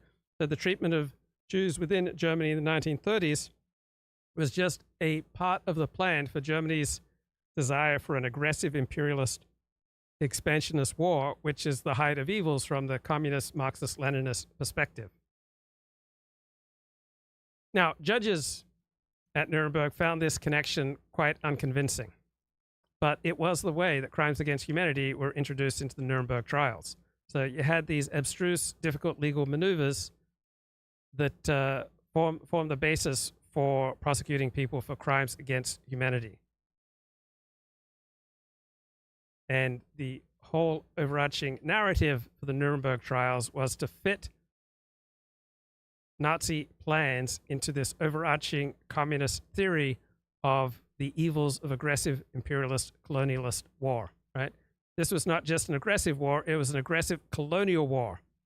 And the crimes that it produced were the result of imperialism. They were a consequence, essentially, of capitalism. And you see the same type of thinking here with the electronic intifada. In October, it started in January 23, about a year and a half ago, with the new Israeli government coming into power, this far-right messianic government without a plan. And already at that moment, a lot of Israelis realized that the economic collapse is imminent and unavoidable, with a government that is not willing to make. So just as with the electronic intifada, so too at the Nuremberg trials, they share a similar rhetoric, right? The language of imperialism, the critique of colonialism. Essentially, a communist perspective dominates both the Nuremberg trials and the Palestine liberation movement to this day. So you have predatory German imperialism going up against freedom-loving nations in the Nuremberg trial narrative, and today in the electronic intifada, you have the Western imperialist, Jewish imperialist, capitalist going up against freedom-loving native Palestinians. So, and it's not just Soviets who use this language at the Nuremberg trials. The French also used it. The Americans also used it. The English also used it. Right? That we live in this period of economic empires. We live in this period of colonization. So for Japan and Italy and Germany, they were driven primarily by economic basis. They had a will to expand, and they had a capitalist economic need to drive them towards aggressive war. So the Roman Empire, British Empire have proved that every space expansion can only be affected by breaking resistance and taking risks. So the prosecution at Nuremberg described the imperial ambition of the Nazis as a manifestation of colonialism. And so what the Germans did throughout Europe, that was aimed at Germanization, the destruction of the national character of the lands that they took over. Right? The Nazis planned to run an economic regime that was imperialist and colonialist, and that's why they did such awful things. Right? The Nazis aimed beyond mere Germanization and the imposition of German cultural patterns upon other people. They wanted to expel non-Germans from the soil they acquired and make everything Germany. So the Nazis were bad because they tried to treat other nations as colonies. It's just amazing that the West also bought into this communist perspective and made it the basis for the Nuremberg narrative and prosecution. Making compromises, strategies, plans for the futures, Ben-Gvir and Smotrich hoping for divine intervention. So at that moment, the BDS movement came up with a slogan, from startup nation to shutdown nation. And we started to list facts, numbers, to show what's happening to the Israeli debt, what's happening. So the crime of World War II was not just that it was an aggressive war. The crime was that it was part of a colonial undertaking. It was part of an imperial aggression, right? Germany wanted to obtain space, but they also wanted to obtain economic benefits, all right? Marxism is underlain by an economics perspective. So Germany tried to carry out a threefold war: a war for the destruction of communism, a war for the destruction of the Russian Empire, and a war for the acquisition of colonial territory for colonizing purposes and economic exploitation. So this was a war for an economic empire. And the trials represented these economic motives in terms that reflect the communist ideology that was driving the prosecution. Right? The Germans aimed to spoil the economies for neighboring nations, planned to plunder public and private property, and exploit the people and the natural resources of occupied countries. Right? This is the same type of rhetoric that the electronic intifada uses with regard to Israel. Right? It was the acquisition of raw material and resources that was driving Germany. It was these material considerations that were driving Germany. And slave labor that the Germans used, right, that was just part of this overall colonization and imperialist platform. Right? The crimes of slavery served Germany's colonial aims by helping it to destroy and weaken other peoples. To the international investment in the Israeli high-tech sector and in other sectors as well. What is happening to young, educated Israelis who are leaving the country? There's a famous picture of Israelis lining up through a very, very long street. It was a line of almost a kilometer long, lining up to. And this is significant, right? Israel is in trouble. Israel is having a very difficult time. Hundreds of thousands of Israelis have left. So the Nuremberg trials were intended to tell us a history about the dangers of aggressive imperialist colonialist war by using this communist narrative. Right? They wanted to present the dangers of imperialism in a certain way. The Nazis were primarily an economic regime, and it was their economic policies that led to war and war crimes. And so Nuremberg narratives are essentially the narratives of the left with regard to imperialism. right? Highlighting the economic effects of imperialism as far more important than the suffering of victims. So nowadays, the Nuremberg Trials are criticized for failing to represent the crimes against humanity properly, for failing to hear the voices of the victims, for not being exemplars of enlightened law and truth. But the failures at Nuremberg are incomprehensible. You don't understand that they were primarily carrying out a communist agenda that was signed on for by the leading Western elite intellectuals. To the Ministry of the Interior because they were trying to get their passports so they can leave the country. That's a picture that is from March, of 23, right? So before the war. And there were already senior Israeli economists predicting a serious collapse. Some Israeli trust funds and high-tech startups, those kinds of companies, were already making plans of leaving. The judicial So World War II is usually described as the Good War. This is Amanda Alexander, a terrific 2016 essay that she wrote, The Good War, Preparations for a War Against Civilians. And this is an essay that I found incredibly inspiring because it just like popped my mind open in all sorts of directions. Right. So World War I is often called the Great War, but World War II is more often called the Good War because the cause was just. And sure, the Allied did some, nasty things. They indiscriminately bombed civilians. All right. Think about Dresden, Hiroshima, Nagasaki. Right. The Allies were brutal. But overall, the war is regarded as morally clear. Now, why were Britain and the United States so ready to bomb civilians? Right. To a modern international lawyer, for someone interested in human rights, right, Allied bombings of civilians during World War II were crimes against the laws of war. Like, why did the law break down at this time? Why was there no prosecution of these war crimes? Right? Why was there a lack of attention given to aerial bombardment of civilians? So does not the lack of prosecution of Allied war crimes undermine the legitimacy of the Nuremberg Trials, simply exposing them as victors' justice and a mockery of international justice at its very inception? So Amanda Alexander has a fascinating argument here. She says, aerial bombardment was accepted so readily because it was not universally seen in the interwar period, the 1920s and 30s, as a defilement of the idea of a good war, nor was it seen as illegal. It was not illegal at the time. Right? There were some arguments that bombardment of civilians were immoral or illegal, but there was also a very strong cultural narrative that said a war against civilians is an appropriate way of waging war. And why do we have this narrative? Because the narrative of the poets became the dominant narrative of World War I, to which all other narratives must bow. So what is it that determines the winning narrative to which all other narratives must bow, not just in World War I, but with regard to all the great events of our time?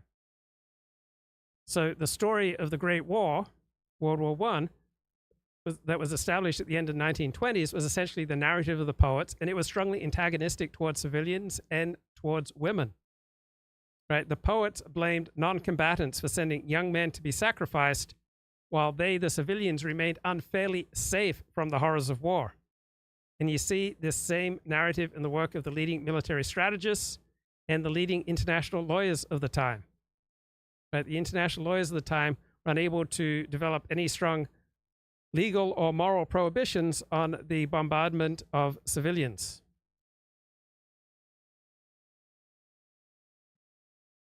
So the dominant narratives of the Great War of World War I came about from those written by the trench poets, right? The Great War introduced for the first time a large number of educated scholarly men who had the benefits of a classical education, and they came to battle. People like Siegfried Sassoon, Robert Graves, Wilfred Owen, Isaac Rosenberg, Erich Maria Remarque, best known of these war writers, right? Their work is established as an absolute canon of war literature. Their poetry, their memoirs have replaced traditional tales about honorable and patriotic war with a whole new story of disillusionment and betrayal, horror and pointlessness. Right? They give us a war where young men are sacrificed by the old men and their patriotic fathers and mothers, wives and sweethearts. Right? This is the narrative of the great poets, that the fighting young men are essentially being sacrificed by their fathers and mothers, their wives and sweethearts by women. Right? And this is obviously not the only possible description of the Great War. Right? The trench poets were not the only people who were writing about the war. Right? They produced only a small part of literature that emerged from the war. Right? A much larger body of work was produced by civilian writers and female writers that questioned and challenged the trench poets' depiction of the front as the understanding of the Great War. And the work of the trench poets was not immediately acclaimed. Right? It was only towards the end of World War I, and then with a sudden flood of books around 1927, that the particular narrative of the trench poets became established.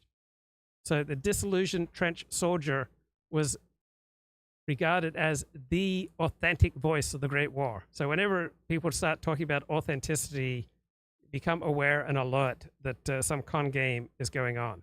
Because once you say the trench poets are the authentic voice of the Great War, you're saying that everyone else, right, they're not nearly as authentic.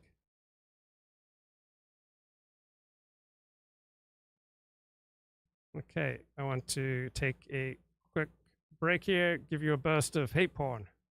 And the problem, it's not going away. Take a look at this. Earlier today, Fox's own Bill Malugin sharing a video of the border in Southern California showing a group of alleged Chinese nationals crossing illegally. This fiscal year, which started in October of last year, it's estimated over 30,000 Chinese nationals have entered our country illegally, on top of the 26,000 just from China alone last year. And according to a new report, Biden is expected to announce a policy tomorrow waiving penalties for illegal immigrant spouses of U.S. citizens. And meanwhile, California Governor Gavin Newsom, he's under fire for posting this video on X, the platform formerly known as Twitter, touting the work that he's done on the border. Did you not see Bill Malugin's report? And he has one after another. Anyway, he's blaming Republicans for Biden's crisis. Take a look. So back down here at the border, Tijuana, right behind me, San Diego sector. We were just down here with the National Guard, meeting with customs agents as well as Border Patrol, talking about our partnerships. 390 National Guardsmen and women that have been working, particularly as it relates to fentanyl here in the state of California. Look, at the bottom line, at the end of the day, they need more resources. Everybody needs more resources. And the Republican Party has been consistently standing in the way of providing the resources, the support for the men and women working hard, not only here at the border, but out throughout the state of California and this country to address the issues related to the border. It's time for them to stop playing politics. Maybe if it wasn't a sanctuary state, maybe if you weren't paying for free health care and housing and food and health care for all these illegal immigrants, maybe if you didn't offer all of that, maybe you'd have more money. Newsom's video was met with widespread backlash tonight, and after 8 illegals with suspected ties to ISIS were arrested in a multi-city Operation Sting last week, Senator Lindsey Graham, Senator Rand Paul, they are pressing the DHS Secretary Mayorkas for answers. Here with reaction, South Carolina Senator Lindsey Graham and Harford County Sheriff Jeffrey Gahler. Jeffrey, I did notice that your governor is blaming the broken immigration policy on Donald Trump for the death of this mother of 5 and the rape and death of this mother of 5. This guy came here in 2023, and I'd like to know, how do you get to that point when the border was never more secure than when Donald Trump was president? Sean, you are 1,000% right. I mean, I've been in office now 10 years. I've gone through from President Obama to President Trump, and the border was never more secure than it was under President Trump. You know, the flow of drugs and the flow of criminals across the southern border in particular. My chief deputy and I were down there last year. The same day the vice president was saying the border was secure, we were looking at open gates and what unconstructed wall, no lighting, no security at all. And of course, they're not getting the resources. And we have a president who invited so many people to, invade, to come to this country. And a lot of those are looking for a better life, and I get that. But mixed amongst them are the terrorists and are the persons, sadly, the murder of Rachel Moore here in our county. And we had another incident last year with an illegal immigrant who killed a young lady in this county, much in the same way Rachel was killed. Just unacceptable. Yeah, and Senator, look, I'm sorry, but it's Joe Biden that has blood on his hands here. Yeah. Joe Biden does. These are his policies, and he's been lying to the country for 3 years. Now they decided to switch gears, blame Republicans, which is not true, because his idiotic idea would have allowed 5,000 illegals in before they even enforced the border laws. But the question is, when you look at 30,000 Chinese nationals in this fiscal year. So when you look at the narratives of the trench poets, right, they are all about the goodness of themselves, their pity and love for their fellow soldiers, and tremendous antagonism towards civilians, towards the non-combatants. This became the dominant narrative, right? The rest of the world didn't care for the suffering of the soldiers, so the trench poets felt that civilians, non-combatants, were indifferent to their suffering, and they hated them for it. Right, so the trench poets did not only blame non-combatants for their indifference, they also condemned them for sending the young men out to be murdered. So the willingness of old men and fathers to sacrifice their sons and to see them dead rather than in disgrace is a common thread in this trench poet literature. And the women who encouraged men to go to war, those who handed out white feathers and wrote patriotic literature, were especially singled out for reproach. The trench poets are just filled with disgust and loathing for women. All right, they display general hostility towards women.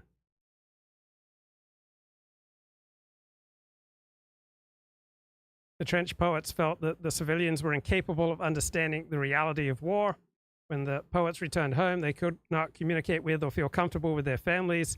They felt a great distance between themselves and civilians. And so these soldiers, these poets, expressed a desire to bring the war home, to make the smug-faced crowds, the civilians, the non-combatants, to understand and take responsibility for their sort of the war, for their support of the war. Right? They wanted the older men to face brutality of war. Right? For the trench poets, there was justice in bringing the war home. That was the fair thing to do. So the soldiers had suffered too much. The home front had had it too good. And this began with the trench poets, but then it transplanted itself to the popular middle-brow literature of the 1920s. And it became not just a possible story about the Great War, it became the dominant interpretation of the late 1920s. Right? And you can see it as a deeply moral account about the horrors of the war, powerful expression of anti-war ideology, but it's also a narrative that anticipates and justifies the extension of the war to the entire population. And what about the military strategists of the interwar period? Right? They were also telling a narrative that said it was a good thing to take the war to civilians. Right? So the strategists were focused in large part on aerial warfare, and their underlying narrative is that it's a good thing that the civilians could get bombed.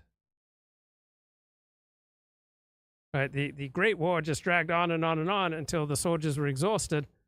Right? But this new way of war, right, where you can go up against civilians, right, that might force a quicker end to a war. So the great military strategists, along with the poets, wanted to replace this foolish cannon fodder way of war, the Clausewitzian insistence on destroying the enemy's forces by throwing as many soldiers against each other as possible. They wanted to move on from that for both strategic and moral reasons. Right? They said, look, the purpose of war is to enforce a policy to subdue the enemy's will to resist with the least possible human and economic loss to one side. So the destruction of the opposing armed forces, that's just one means of winning a war, not necessarily the best one. So if winning a war could be achieved more effectively, such as by bringing the war to the people, then that was the method that should be used. Now we have weapons to do this, aerial warfare. So the strategists of the 1920s, they felt aerial warfare would be a more effective method of waging war because they thought civilians would crumble quickly and that would bring the war to an end. So the great military strategists of the 1920s said, look, we need this sharp, quick aerial war, very distressing, but more humane than the last one. Right? It's a way to conclude a war with as little bloodshed as possible, and if that's achieved by killing a few thousand German women and children, well, that's still the more humane way to go. So they didn't think that there was something ethically problematic about killing non-combatants rather than combatants. Right? Very different attitude to what dominates conversations about Gaza now. People weep to hear of a few women and children killed in an air raid, but they are unmoved to hear about thousands of soldiers killed in action. All human lives are equally valuable. Right, but a soldier, a robust young man, his life should be considered to have the maximum individual value in the general economy of humanity. So for the leading military strategists, they thought it was the people behind the lines who sent the soldiers out to their fate, and so too the civilians who did this should be made vulnerable to the consequences of war. This might make them less ready to sacrifice their men. And the normal thing throughout history has been for civilians to share the fate of their state. So in modern warfare, the strategist said it's just sophistry to attempt to draw a line between those who fight and those who assist the fighter, since entire nations go to war. Right? War is the policy of a nation. It is maintained and enforced by her soldiers and sailors, but it's not created by them. It's created by the civilian population. So if a few civilians get killed in the struggle, they have nothing to complain of. And if they will not accept this risk and then this sacrifice, their governments should altogether abstain from war. So war is total and national. The worker becomes the soldier. The border lines between industrial society and the army become more and more fluid until they disappear. The factories become the barracks, and the same discipline and devotion are demanded in both. This is total war. So how did international lawyers respond to this? Well, the international lawyers in the 1920s weren't terribly bothered by it. Right? There were very little attempts to create protection for civilians and non-combatants. Right? Very little effort directed towards the protection of civilians in warfare. So these idealist international lawyers had a great interest in the rules of war, but they focused their energy on maintaining the peace rather than the regulation of war. They considered that their job was to prevent war. They thought the function of international law should be the regulation and promotion of pacific relationships between states. So the international lawyers focused on the pursuit of peace, and they produced very little literature on the actual regulation of war. J.M. Spate was a leading authority on air warfare in the 1920s, and he thought it would be a good thing if civilians would have to pay the price for war. So the great international lawyers of the 1920s into the 30s, they accepted the narrative of the trench poets that the Great War, World War I, was a disaster because it resulted in unacceptable losses among young soldiers. The new theory of war is direct air action. And even after the end of World War II, J.M. Spate stated that at least nothing had happened in World War II that was as bad as the loss of the flower of the generation in World War I. So the sorrow over the death of young men in World War I, combined with the work of lawyers, with the work of writers, with the dominant conventional understanding of the Great War as a war where everyone was involved and implicated, the lawyers accepted a vision of a totalitarian war. They conflated the people, the nation, and the state. Sure, there's some traditional legal distinction between combatant and non-combatant, but this distinction was rapidly becoming anachronistic in the modern age. So the idea there are combatants and non-combatants is anachronistic for three reasons. One, the enlargement of the scope of war with air war, resulting difficulty of determining what constitutes a military objective. And third, the technical difficulty with regard to aerial bombardment of confining the bombardment to just the combatants of the enemy. And so you had the depiction of workers in war as active enemies and absolutely legitimate targets. James Spate says the entire economic life of a nation should be considered a legitimate target. Who can say what are distinctively military supplies in war when so much of the output of almost every factory producing anything from jam to steel goes to assist the conduct of the war? So the lawyers accepted the liability and vulnerability of large swaths of the civilian population, and they subscribed to the strategist's apocalyptic vision of the next war a war of bombardment against civilians behind the lines. So international lawyers between the wars agreed on a certain story about the laws of war. They knew that there was little protection for non-combatants. Little could be expected. Nations would not sacrifice military utility for humanitarian reasons. So now Israel is expected to sacrifice military utility for humanitarian reasons. But that's not how it always was. Here's what happened when even CNN reviewed some recent polls live on air. Take a look. 21%. And again, John, I keep looking for signs that this is going to go back to normal, and I don't see it yet in the polling. If anything, right now we're careening towards a historic performance for Republican presidential candidate, the likes of which we have not seen in 6 decades. I just never seen anything like this. I'm like speechless, because you always look at history and you go, okay, this is a historic moment. If this polling is anywhere near correct, we are looking at a historic moment right now where black voters under the age of 50, which have historically been such a big part of the Democratic coalition, are leaving it in droves. Charlemagne the God calling out Biden and the Democrats over their poor outreach. And now Barack Obama, he's trying to step in and help out Joe, telling internet influencers at a fundraiser over the weekend that he needs them to come out in favor of. Okay, back to this terrific article by Amanda Alexander, talking about the great international lawyers in the 1920s and 30s. They had a deeply pessimistic disciplinary history about the limitations of international law. They knew that international law could do little to protect civilians. Right? The laws of war unequivocally allow the starvation of non-combatants, the bombardment of non-combatants in defended places, and the use of reprisals against non-combatants. So all the things that Israel is doing now in Gaza, right, this was considered perfectly appropriate, really, until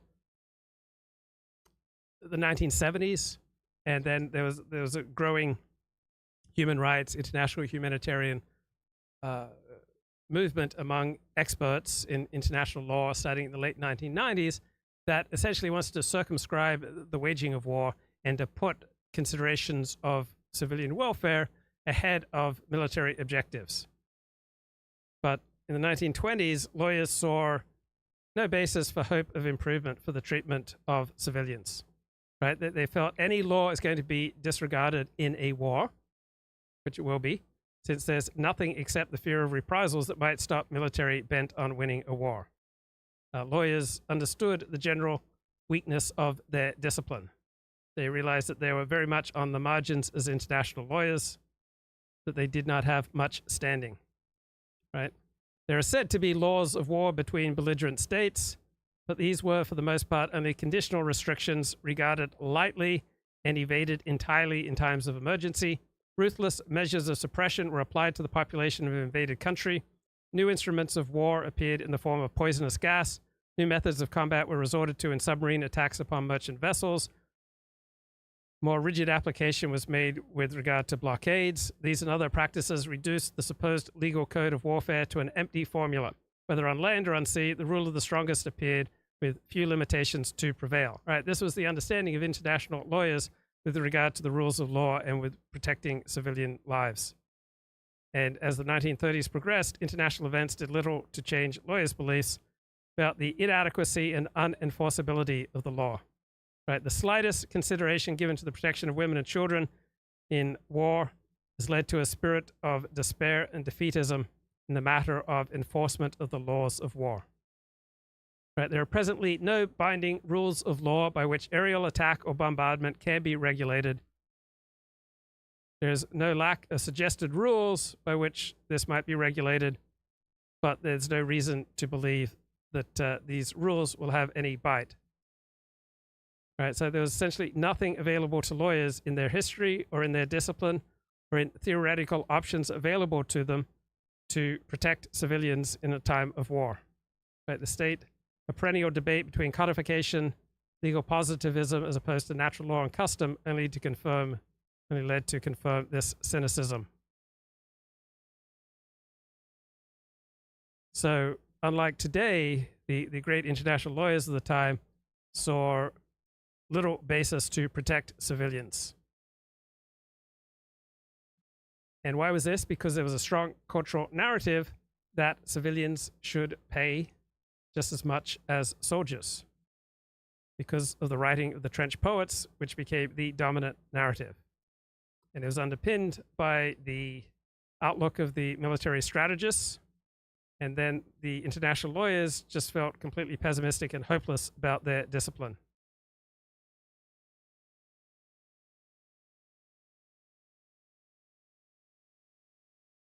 Okay, you're probably wondering, what the heck does Newt Gingrich has to say? You'll notice, while Trump is at 21 and people are saying, boy, that's good, Biden has collapsed. The number of black Democrats, and for that matter, Latino Democrats, who are now undecided and potentially could switch to Trump are breathtaking. And that's why you're beginning to see places like Minneapolis. You know, I mean, Minnesota, the last poll, Trump's up 4. Well, if he carries Minnesota. Okay, back to Amanda Alexander. She notes there was no legal international principle, right, protecting civilians, and there was hardly even a taboo concerning aerial bombardment as an expectation, right? The taboo, to the extent there was a taboo in matters of war in the interwar period of the 1920s and 30s, was against a repeat of World War I style of warfare, where soldiers are the ones who are killed as opposed to combatants.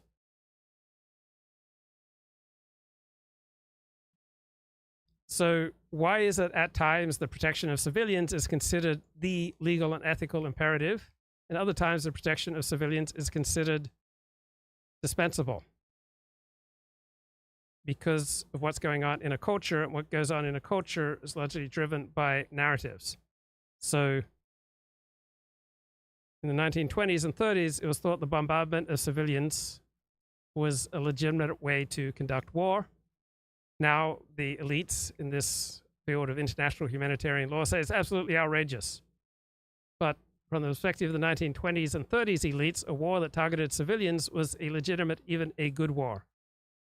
Good war today is a war that prioritizes the safety of civilians. But there are other ways of imagining a good war. Right? The period between World War I and II show a different perspective. You had a completely different ethical outlook. You had an acceptance of the totalitarian philosophy of war that associates the civilian population with the state. You have a military belief in the possibility of a short, sharp offensive, all supported by narratives about conflict where civilians are legitimate targets. And so that international lawyers in this interwar period subscribe to the narrative of the trench poets and the military strategists tells you about the nature of international law. It changes dramatically, right? It is fragile, and it is time-bound, right? It's not a long, eternal, profound distinction that all good people understand between civilian and military, right? The whole concept of the civilian started to develop at the last part of the 19th century.